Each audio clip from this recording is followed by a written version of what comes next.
Assalamu alaikum, I'm Aisha and you're watching Samar News. Here are today's headlines.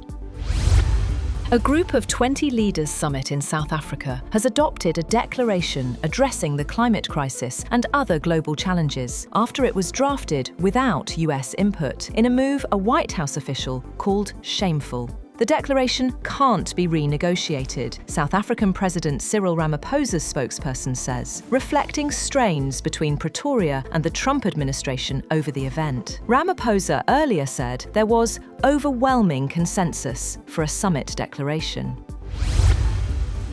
The COP30 climate talks in Brazil have reached a tentative breakthrough after resolving a major standoff over emissions cuts and climate finance. Brazil led all-night negotiations to bridge divisions between developed and developing nations. A final deal is still pending, but diplomats say the EU will not block the compromise. Talks had stalled over balancing a global move away from fossil fuels with demands for greater financial support to poorer countries. The United Arab Emirates has announced a major $1 billion investment to expand AI infrastructure and AI-enabled services across Africa. The AI for Development initiative, unveiled at the G20 Leaders Summit in Johannesburg, aims to boost progress in education, healthcare, and climate adaptation. UAE Minister of State Saeed bin Mubarak Al Hajari said the plan is designed to help African nations meet their national development priorities through advanced technology. Israeli airstrikes across Gaza on Saturday killed at least 20 people and wounded more than 80, Gaza health officials said, in the latest strain on the fragile truce with Hamas. Strikes hit a car in Gaza City's Rimmel district before targeting homes in Deir al-Balah, Nusayrat, and western Gaza City. Israel accused Hamas of violating the ceasefire after a gunman allegedly crossed into Israeli-held territory, while Hamas rejected the claim as an excuse for renewed attacks. Former Brazilian President Jair Bolsonaro has been taken into federal police custody, ending months of house arrest as he appealed a Supreme Court conviction for attacks on Brazil's democracy. Bolsonaro's attorney did not give a reason for the detention. A person familiar with the matter said it was a preventative measure related to the terms of his house arrest. A federal police representative confirmed Bolsonaro was undergoing intake exams in Brasilia. European and Western leaders at the G20 scrambled to form a coordinated response to President Donald Trump's demand that Ukraine accept his peace plan with Russia by Thursday. The US proposal, which supports several key Russian conditions, has drawn cautious criticism across Europe. Leaders praised Trump's push to end the war, but acknowledged that many of the plan's terms remain unacceptable for Kyiv. Ukraine says it will begin high-level consultations with the United States in Switzerland on ending Russia's war. Ukrainian Security Council Secretary Rustem Umerov confirmed the talks, saying discussions will focus on the possible framework of a future peace agreement. He announced the development in a statement posted on Telegram. China has taken its widening spat with Japan to the United Nations, accusing Tokyo of threatening an armed intervention over Taiwan and vowing to defend itself in its strongest language yet in the two-week-old dispute. China's UN ambassador wrote in a letter to the UN Secretary-General that Japanese Prime Minister Sanae Takaichi committed a grave violation of international law and diplomatic norms when she said a Chinese attack on Taiwan could trigger a military response from Tokyo. He says if Japan dared to attempt an armed intervention in the cross-strait situation, it would be an act of aggression.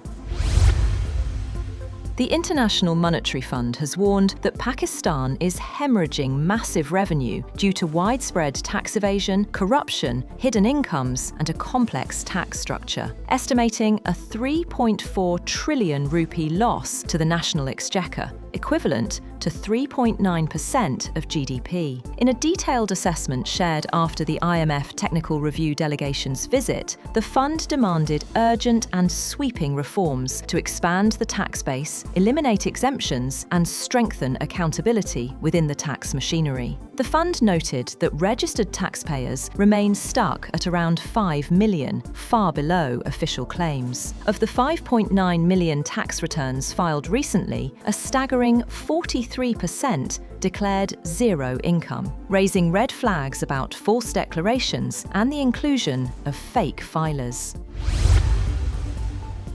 After months of trading insults, US President Donald Trump and incoming New York City Mayor Zohran Mamdani smiled at each other, swapped compliments, and pledged to collaborate on tackling crime and affordability in the nation's biggest city, at an unexpectedly friendly meeting at the White House.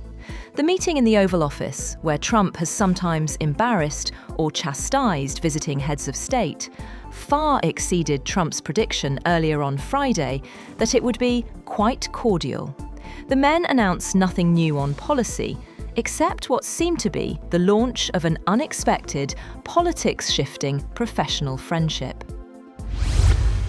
Meanwhile, answering a reporter's question, Mamdani reiterated his allegation that Israel has been committing genocide in Gaza, a charge Israel bitterly denies, and that Trump has rejected. He asserted that US taxpayers' dollars are helping fund it. Trump said he and Mamdani did not discuss the latter's pledge to arrest Israeli Prime Minister Benjamin Netanyahu if he came to the Big Apple.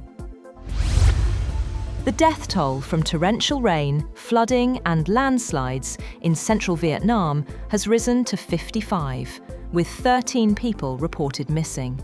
Rainfall exceeded 1,900 millimetres in some parts of central Vietnam over the past week. Nearly half of the fatalities were in Dak Lak province, where 27 people have died, while 14 people have died in Can Hoa province. The government estimates the flooding has cost the economy around $341 million. Gunmen in Nigeria have kidnapped at least 227 students and teachers at a Catholic school in the northwest, the latest in a spate of school attacks this week that has forced the government to shut 47 colleges. The incident in Niger State was the largest mass kidnapping of schoolchildren since the March 2024 abduction of more than 200 students in northern Kaduna State. A Washington state resident receiving treatment for H5N5 avian influenza has died in the first confirmed human case of this variant globally. The deceased of Grays Harbor County was an older adult with underlying health conditions, while the person owned a backyard flock of mixed domestic birds. The state's health department found the avian flu in the flock's environment, pointing to domestic poultry or wild birds as the likely source of exposure. That's all for now. For more updates, visit www.samar.tv. Thank you for watching Samar News.